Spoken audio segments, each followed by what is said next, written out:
अस्सलाम वालेकुम मलगरो breaking news the Imran Riaz द रिहाई हवाले सर چې کوم ټویټس نن شي او آیا پاغه کې صداقت شته کنه عمران ریاض پریشا باندې رها شوی د کنه کور تر رسیدل په خیر خیرت آیا اختر خپل بچو سره کو کنه په دې باندې به هم په دې ویډیو کې خبره کیږي بل لندن پلان نه بعد چې په دوبۍ کې کم پلان نواز شریف تاسو له پتر دوبۍ ته راغله د په دوبۍ کې هغه خپل پارټي لیډ کوي ورسره د پی ډی ایم سربراه هم دي چې هغه لندن پلان نه پس دوبۍ پلان جوړیږي چې هغه کې سیاسي چې څومره هم کسان د پی ډی ایم پکې یو میټینګ ارینج کړی چې نواز شریف سره ملاقات هم شوی دی نواز شریف جی ایچ کیو نه د پاکستان چې کوم اسټابلیشمنت ته غنه هم یو ډیماند کړی دی نو په دې ویډیو کې په دې دوه غټ ټاپکو باندې ډسکشن کیږي ویډیو خپل هم مکمل غوري او مخکې ملګرو سره ضرور شریکوي ټول نه پهله خو راځو د عمران ریاض حواله سره تاسو له معلومه وي چې عمران ریاض تقریبا نن 50 ورځې مخکې د سیالکوټ ایرپورټ نه گرفتار کړل شو نن 50 ورځې تقریبا دغه مکمل شو چې دغه هیڅ پته نه لګي نن چې کوم هارون رشید او چودري غلام حسین او ډیر داسې صحافیان دي هارون رشید او چودري غلام حسین نوم ځکه خلم چې دا د پاکستان نامه ګرامه انکران دي نو دا ټویټ کړو ټول نه پهله خو ټویټ چې کوم دی هارون رشید کړو چې عمران ریاض رها شو عمران ریاض خپل کور ته په خیر خیریت باندې ورسېدو چې د هارون رشید دا ټویټ چودري غلام حسین کتل ورپسې هغه هم ټویټ کړو چې چیف جسټس چې کوم حکم کړو چې عمران ریاض دی څومره هم د ملک فورسز دي ای فورسز درایوځي شو د عمران ریاض د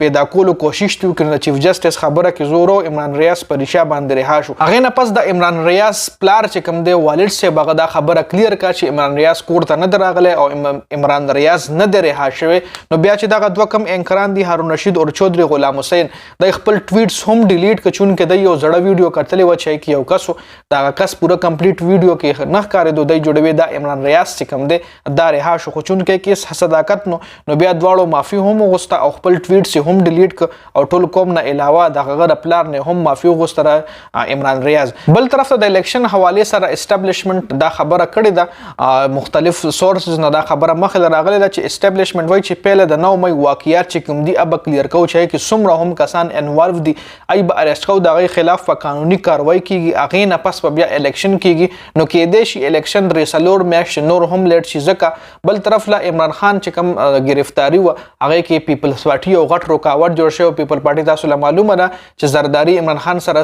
رابطې هم کړې وي بلاول بوټو هم د عمران خان حواله سره خبرې کړې وي نو هغه نه داسې محسوس ده چې زرداری چې کوم د عمران خان سره اتحاد کول غواړي نو په دې وجه د عمران خان گرفتاری کې زرداری پیپلز پارټي چې کوم دا غي غټ رکاوټ چون کې هغه رکاوټ هم ختم شوی دي نو کې د شراتلون کې ټایم کې عمران خان گرفتاری وارنټ یو ځل بیا جاری کړل شي بل طرف ته بوس راشو د دوبۍ چې کوم پلان جوړیږي نو هغه کې ډیر داسې سیاستدان دي د پی ډی ایم چې کوم مشران دي د مختلف پارټو ولا چې راوځي شوی د عمران خان خلاف چې کوم د توړ پوړ شروع کړو د عمران خان راغورځولو خلاف چې د کومې منسوبې جوړې کړې وي دغه پی ډی ایم چې کوم دی کې ډیر سیاسي کسان دوبۍ کې نواز شریف سره ملاقات کړي چون کې تاسو لمخ کې ویډیو کې هم ما کلیر کړی و چې لندن ته تلل ډیر زیات ګران دي دا غزي ویزا راوېخل او بیا کې ټایم لګي بیا الټا فلایټ نیول او بیا واپس راتلل کې ټایم لګي نو خامخا دې د لپاره نواز شریف چې کوم دی دوبۍ ته راغو دوبۍ کې سټې کوي چې هغه د ټولو پی ډی ایم څومره هم رهنما دي څومره هم سیاسي مشران دي سره میټینګ وکړي او یو نوې پلان جوړ کړي دوبۍ کې او دغه پلان بیا د عمران خان په گرفتاری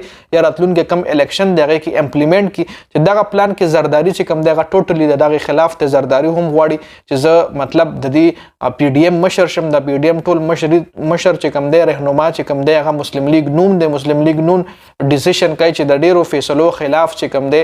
پیپلز پارټي هم زی تاسو له معلومه را بجټ خلاف هم پیپلز پارټي تللی و چې بجټ کې مونږه حصہ نه دی ایستلی او بجټ چې څومره هم دی دا اسحاق ډار او نواز شریف چې کومه پارټي د شهباز شریف ته جوړ کړی دی او زمونږ پکې هیڅ قسم داسې رول نشته دا د بلاول بوټو خبره و دغه رنګ داسې ډیر واقعیت دي داسې ډیرې خبرې دي چې هغه کې د پیپلز پارټي رضامندي شامل نه وي خو پی ډی ایم په دغه فیصله باندې اګری کیږي نو په دې وجه باندې زرداری هم غواړي چې زر تر زره الیکشن وشي او یو پارټي په د حکومت کې کینی چې د پی ډی ایم دا کاته ختم شي په دې وجه هغه عمران خان سره هم رابطه کړې و چې میثاق معیشت بل ته ساين کا نو راتلونکي چې کوم الیکشن دی غیله بلاري صفاشي او چون کې دغه رنگونه شونه تر اوسه پورې چې دا کوم غټ اپډیټ تاسو سره ما په دې ویډیو کې شریک کړه دا اپډیټ تر اوسه پورې مخې راغلی چون کې اختر د پاکستان کې او اختر پر ورځ هم د سیاستدانو جوټي نه وي اختر پر ورځ هم دای سه نوي خبرې راو باسي چون کې د خپل اختر دغه رنگي وي د خو د ملک په باغ دوړ کې د کورسو د لپاره منډه تړي دي مرګ نو په دې وجه څه خبرې د اختر پر ورځ هم مخې راځي د ویډیو کتلو زیات تمنا ویډیو مخکې مرګ سره شریک کړئ جنید خان افیشل چینل هم سبسکرایب کړئ پیج هم لایک کړئ والسلام